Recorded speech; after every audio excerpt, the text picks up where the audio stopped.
Howdy again everyone, and today I'm covering a lens that I've had a lot of requests to test out, the Yongnuo 35mm f1.4 DF UWM. It's a full-frame autofocus lens which is currently only available for Canon EF mount digital SLR cameras, although it can of course be adapted onto mirrorless cameras too.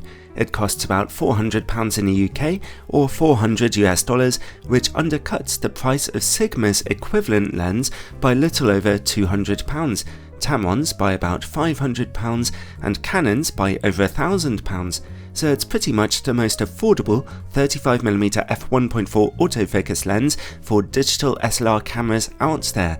Well, let's see if the quality remains just as competitive. By the way, don't mix this UWM version of the lens up with a slightly older, non-UWM version. The two lenses are very similar, except that this UWM version is the first Yongnuo lens to have an ultrasonic autofocus motor, and the older one doesn't, but is slightly cheaper as a result. I'm just going to be testing this ultrasonic one, that's more interesting to me right now. I'd like to thank Yongnuo for providing a sample of the lens for testing, although as usual this is a totally independent review. 35mm f1.4 lenses are just about my favourite in the world. When used on a full frame camera, they're wide enough to get a good field of view into your pictures, and yet you can also move in closer to your subject to get some emphasis and background separation. Nice. When used on an APS-C camera, the full-frame equivalent view of just over 50mm is tighter, a standard focal length, neither wide-angle nor telephoto, but even better for getting an emphasis on your subject. The lens is a fantastic all-rounder really, and an aperture as bright as f1.4 means your camera is getting plenty of light for shooting in darker situations, and nicely out of focus backgrounds too. Excellent. This 35mm f1.4 lens in question is quite big and a little heavy at 800 grams, although that's hardly out of the ordinary these days. Like many other f1.4 lenses, it does not feature image stabilization, so it won't be your first choice for handheld video work unless you're using an electronic gimbal or your camera has stabilization built in. The rear lens mount is made of metal and does not have weather sealing, but there is a USB port at the back for updating the lens's firmware in the future. The rear section of the lens feels a bit plasticky, but the front feels solid and metallic. The lens is dominated by a wide rubberized focus ring. It turns very smoothly. It's electronically coupled to the focus motor though, and so it will only change focus when your camera is on and when you've just half pressed the shutter button. When it is activated, it's not the most responsive system in the world, but it does work okay. As you can see here, the lens does not suffer from focus breathing very much, only zooming in very slightly as you focus more closely. And now, the autofocus motor. Here goes.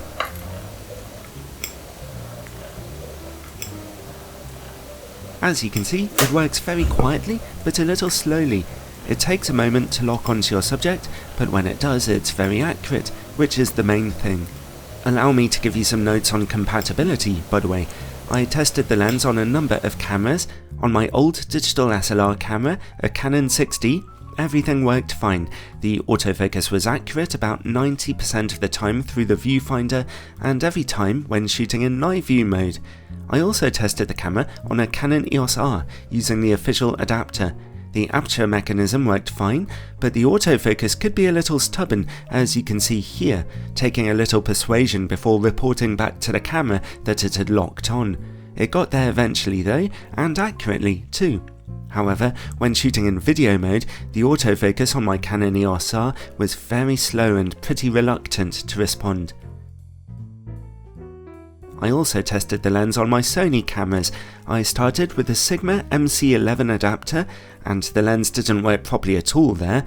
The aperture mechanism wouldn't stop down, and the autofocus didn't work. But then I tried it using this cheap Comlight brand adapter, and everything worked pretty well, although sometimes the autofocus would stop working and I'd need to turn the camera off and on again. Hope that's helpful to you. This lens has a 67mm filter thread and comes with a nice metallic lens hood which clips on very securely. Overall, in terms of its build quality and autofocus motor, it's no Canon L lens, but on a digital SLR camera it does work well enough. The focus motor is a little slow, but it is lovely and quiet. Well, let's move on and look at image quality now. Firstly, on a full frame camera, I've adapted it here onto my 42 megapixel Sony a7R II camera. At f1.4 in the middle of the image, we see a fairly good level of sharpness and detail, although contrast is slightly low. Over in the corners, we see some softness and darkness, although there's still some detail being captured here. Stop down to f2, and there's more clarity in the corners, and the middle of the image looks nice and sharp now.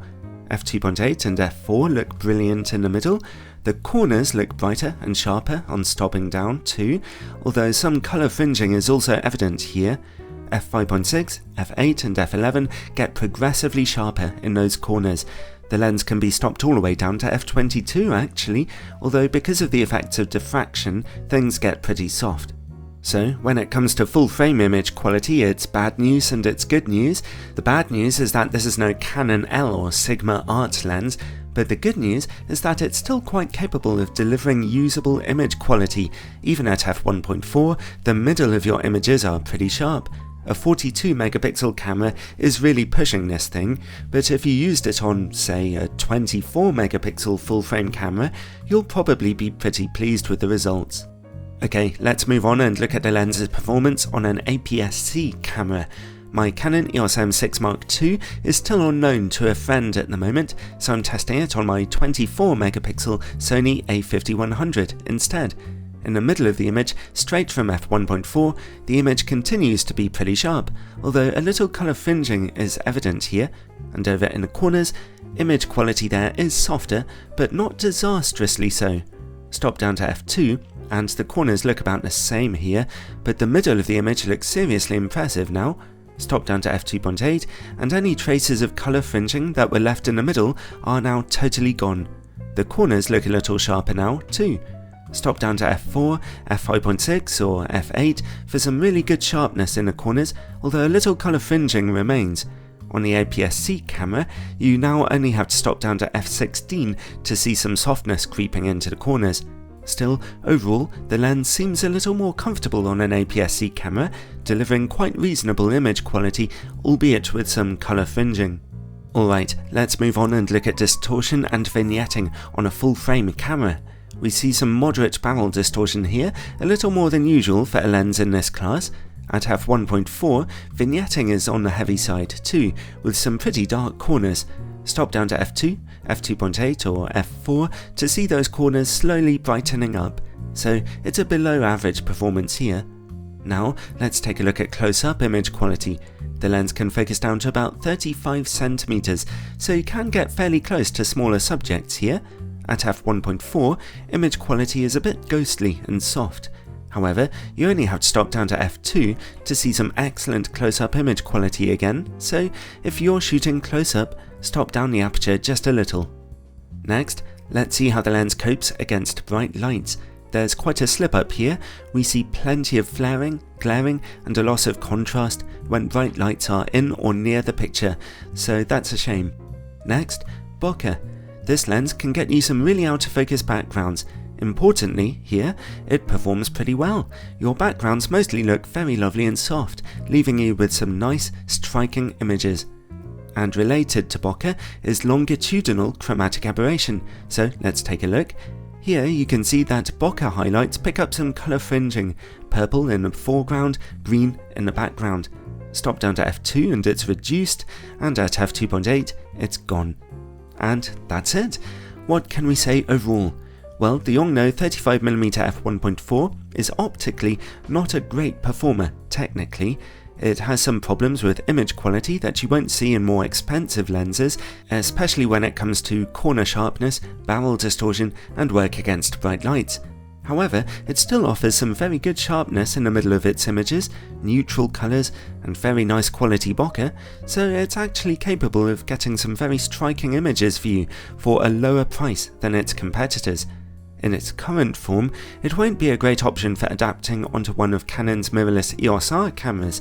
The autofocus won't work so well, although future firmware updates might be available for the lens which could fix that. But if you own a digital SLR camera, it should work fine. Overall, I quite enjoyed testing it out, so if you have your heart fixed on a 35mm f1.4 lens with autofocus and you're on a budget, then this is quite a viable option for you.